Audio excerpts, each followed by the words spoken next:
Welcome back नाज़रीन। Programme के आखिरी हिस्से में भी हम कुछ पंजाब और केपी की गवर्नमेंट उसकी तरजीहात को फोकस करेंगे और फिर वफाक के साथ तल्लुकात के नतीजे में आगे हो क्या सकता है। उमर दराज, अभी फरीदुल्लाह ब्रेक से पहले ये बता रहे थे कि सोशल सेक्टर की तरफ जो है कि बड़ी इनिशिएटिव लिए हैं फौरी तौर के ऊपर। उन्होंने कुछ चीज़ें बहाल की हैं केपी गवर्नमेंट ने, जो पहले भी किया करते थे, मरकज़ में भी PTI करती थी, जिसका उनको पॉजिटिव रिस्पांस मिला था उनको।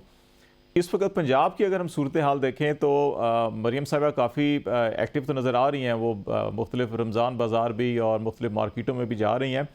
तो प्रैक्टिकली जो एजेंडा है PMLN का, एक तो ये होता है ना, आपको फेस दिखाना होता है सोशल मीडिया के ऊपर, मीडिया के ऊपर आपको जो कुछ कॉस्मेटिक्स मेजर्स लेने होते हैं। कुछ आप बिहाइंड द सीन जो है कि आप लॉन्ग टर्म सोच रहे होते हैं, प्लान कर रहे होते हैं कि अच्छा हमने अगले एक हफ्ते, 15 दिन में, महीने में कुछ चीज़ें, पॉलिसीज़ बनानी है, फिर उनको एग्जीक्यूट करने, अनाउंस करनी है, फिर एग्जीक्यूट करनी है। तो वो कुछ चीज़ें आपको नज़र आ रही हैं कि वहाँ पे ऐसी कोई कंक्रीट चीज़ें हो रही हों कि जो किक स्टार्ट है इस गवर्नमेंट का, जो है कि एकदम से वो जो शहबाज स्पीड से कुछ ज़्यादा तेज़ स्पीड पर बात आ जाए। अच्छा, मरियम साहिबा इजलास तो बहुत कर रही हैं। एक तो जिस तरह आप सोशल वेलफेयर वाला कह रहे थे, आप जानते हैं कि मुस्लिम लीग नून का क्लेम ये है कि हेल्थ कार्ड तो उनका स्टार्ट करदा था, उनका शुरू करदा था, तो अब उन्होंने इसकी रीलॉन्चिंग के हवाले से तजावीज़ की हैं, तलब की हैं। दूसरा, इस वक्त रमज़ान निगहबान पैकेज को लेके पंजाब हुकूमत बहुत अपनी तरफ से उसको काम कर रही है और लोगों तक पहुंचाया भी जा रहा है। अभी तो ज़ाहिर है वो पूरा मुकम्मल नहीं हुआ। जब मुकम्मल होगा तो फिर उसके ऊपर होगा कि कितने दावे किए गए हैं, क्या कुछ है, उसके ऊपर सवालात ज़रूर आ रहे हैं कि आपने जो महँगी बिड हुई, आपने उनको ही क्यों दिया? फिर उसके ऊपर नवाज़ शरीफ की तस्वीर प्रिंट होना, वो भी एक सवाल है। लेकिन पंजाब हुकूमत की जो पहली चीज़ हमें नज़र आ रही है, ये उनके लिए डू और डाई सिचुएशन है और ख़ासकर महँगाई। महँगाई को लेके इस वक़्त रमज़ान बाज़ार भी चल रहे हैं और आप जानते हैं कि मार्केट कमेटीज़ होती हैं, प्राइस कंट्रोल कमेटीज़ होती हैं, उनको एक्टिव किया जा रहा है और पंजाब की वज़ीर आला का क्लेम ये है कि कोई ऐसा मैकेनिज्म नहीं है कि हम जिसको कहें कि वज़ीर आला अपने ऑफिस में बैठे तो वो उसको कंट्रोल करें। तो उनका दावा ये है, मैं कोशिश कर रही हूँ और हो जाएगा। लेकिन दूसरी तरफ मरियम नवाज उसी पैटर्न को फॉलो कर रही हैं जो मोहसिन नकवी का हमें नजर आया, जो शहबाज शरीफ का नजर आया कि अस्पताल जा रही हैं, अस्पताल में जाके ये हो जाएगा। यानी एक पाकिस्तान के अंदर होता ये है कि दौरे करना, अचानक हम्म। दौरे करना जिसमें कैमरा भी मौजूद होता है, सब कुछ होता है, उसको बहुत शायद एप्रिशिएट किया जाता है। लेकिन एक ऐसा सिस्टम डेवलप किया जाए कि वज़ीर आला अपने ऑफिस में बैठे और सिस्टम काम करे, वो बदकिस्मती से ना पिछले एतबार में दिखाई दिया और लगता यह है कि वो मरीम नवाज की हुकूमत में भी दिखाई नहीं दे रहा। हम्म। उसके बाद मुस्लिम लीग नून का एक और जो अहम काम है वो इंफ्रास्ट्रक्चर के ऊपर बहुत अपने आप को वो फोकस भी करते हैं और वही दावा हम्म। भी करते हैं, मोटरवे, GT रोड, ये वो। तो अब उन्होंने 2 इजलास मुसलसल 2 दिन किए हैं और वो पंजाब के जो मुख्तलिफ रोड्स हैं उसके हवाले से उन्होंने डेडलाइन मुकर्रर की है कि उनको रिपेयर किया जाए या जो बनाने वाले हैं उनको बनाया जाए, जिसमें कुछ जेलम वाला प्रोजेक्ट भी है और दीगर भी हैं। तो ये हमें नजर आ रहा है कि मरियम नवाज चाहे वो सोशल मीडिया पे तो एक्टिव है ही है, उनके ऊपर वो कहा भी जा रहा है, लेकिन दूसरी तरफ मरियम नवाज इजलास के तक तो बहुत इस वक्त अपनी तरफ से एक्टिव दिखाई दे रही हैं। हम्म। लेकिन ये कबल वक्त होगा कि अभी उसके रिजल्ट्स के हवाले से बात करना, क्योंकि हमें कोई 3 से 6 महीने गवर्नमेंट को भारत लग टाइम जाएंगे। देना पड़ेगा और इस दौरान हमें समझ आएगी कि जो आप दावे कर रहे हैं, क्योंकि देखिए ना, शुरू में तो ब्यूरोक्रेसी का काम ही ये है। हम्म। उन्होंने क्या किया, जब पहले दिन मरीम नवाज जो है वो सेक्रेटेरिएट में गई तो उन्होंने वहां पे आर्काइव, एक म्यूजियम बनाया, उसका इफ्तिताह मरीम नवाज से करा दिया। हम्म। अब वो मरीम नवाज के हल्फ उठाने के 24 से 48 घंटे में तो मुकम्मल नहीं हुआ होगा। हम्म। तो बाबू जो है वो बिल्कुल ये काम करते हैं और ब्यूरोक्रेसी आमतौर पे घुमाती है और इसी में हम्म। उनका भी सारा कुछ होता है। हम्म। अब देखना ये है कि अब इन इजलासों से जो हमें रोजाना की बुनियाद पे बताया जा रहा है, जैसे CM ऑफिस में आज ये इजलास, आज वो इजलास, ग्राउंड के ऊपर उसके इफेक्ट्स नजर क्या आ रहे हैं। हम्म। यानी अब रमजानुल मुबारक है, उसमें आप दावा तो जरूर कर रहे हैं कि जनाब देखिए जी, रमजान बाजार के अंदर हमने कीमत को कंट्रोल कर लिया है या कम हुई है। हम्म। ये पता उस वक्त चलेगा जब बाजार के अंदर या लोगों की जो परसेप्शन है, या लोगों को वाकईतन आम आदमी को,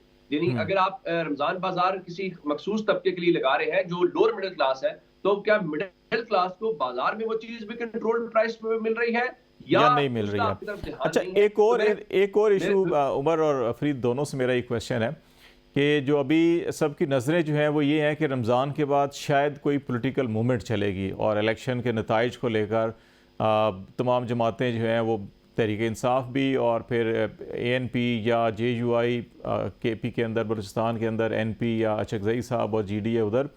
तो आपको ये नज़र आ रहा है इन दोनों सूबों के अंदर कि कोई वाकई ऐसा माहौल बन रहा है या कोई प्लानिंग हो रही है कि इलेक्शन के नताइज को लेकर कोई ऐसी मूवमेंट चलाई जाए कि मजबूर किया जा सके इलेक्शन कमीशन को, अदलिया को या हुकूमत को कि वो इलेक्शन के ऑडिट की तरफ जाए, या लगता है कि नहीं ये सियासी तकरीरें होंगी फोरम्स के ऊपर, प्रेस कॉन्फ्रेंस, मीडिया के ऊपर, लेकिन प्रैक्टिकली कुछ नहीं होगा?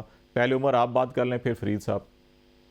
अच्छा, उस पे हमने देखा है पिछले इतवार को भी लाहौर में जीपीओ चौक पे एहतजाज हुआ जिसमें हाफिज फरद गिरफ्तार हुए, कुछ और गिरफ्तारियां हुई। उससे पिछला जो हफ्ता था, हफ्ते के रोज वहां पे एहतजाज हुआ था।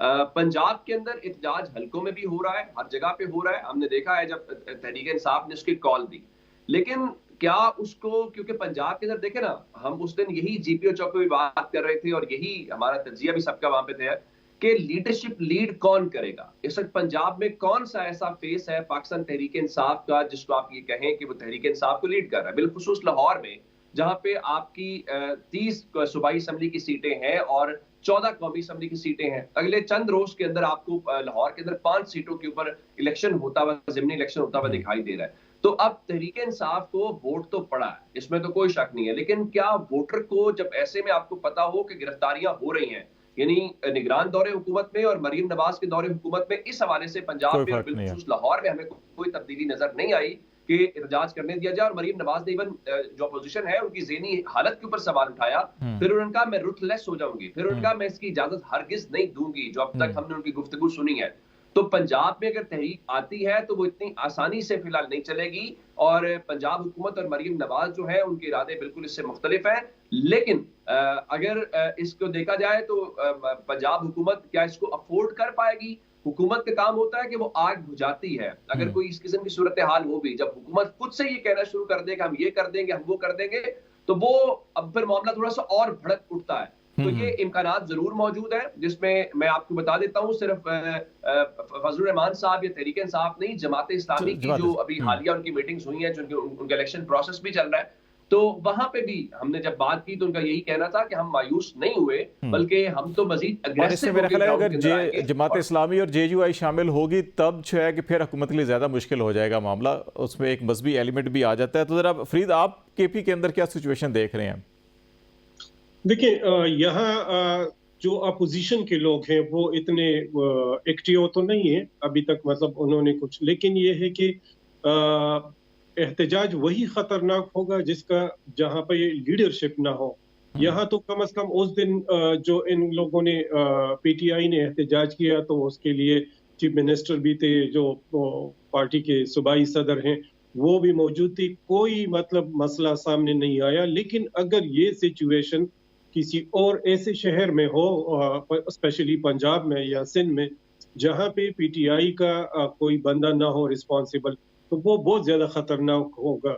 और मेरे ख्याल में जो एएनपी है, जेयूआई है या दीगर जो सियासी जमातें हैं, उनका अभी तक, अगरचे एएनपी ने वो इलेक्शन के हवाले से सवाबी से शुरू किया था, लेकिन रमजान की वजह से उन्होंने वहाँ, रमजान की वजह से भी, और कुछ जो असफंदियार वली खान की वो फौतगी हुई है, तो उस वजह से भी वो फिलहाल उन्होंने रोक दिया है। पेशावर में भी उसी दिन एहतजाज हुआ था जिस दिन असम्बली इजलास शुरू हुआ था। तो अगर वो एहतजाज करेंगी भी तो वो इतना कोई मतलब उनके नेगेटिव इम्पैक्ट नहीं होंगे। लेकिन अगर ये इम्कानात देख रहे हैं आपके जमात इस्लामी, जेयूआई, तहरीक इंसाफ, जीडीए, ये सारे लोग किसी जगह एक प्लेटफॉर्म पे इकट्ठे हो सकते हैं, या समझते हैं कि अपने अपने सारे करेंगे?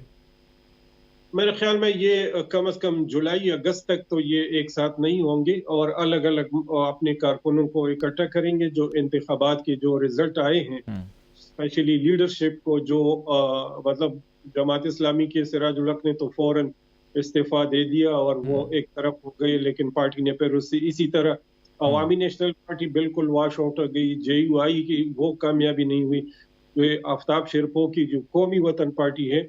तो मेरे ख्याल में अब इनको तो होना चाहिए कि ये एक साथ मिलके और वो करके, अब एमल वली का जो सेनेट के इलेक्शन है वहाँ बलोचिस्तान से उनके कागजात नामजदगी जमा रहे हैं।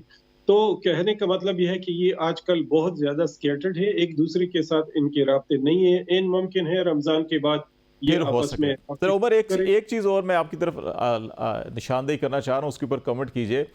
हमारे इलेक्शन के अंदर आपको पता है ना, सियासी एजेंडे के अंदर अमेरिका, इसराइल, यूरोपीय लॉबी और इंडिया डोमिनेट करता है बयानिए के अंदर। इंडियन इलेक्शन का भी शेड्यूल अनाउंस हो गया आज।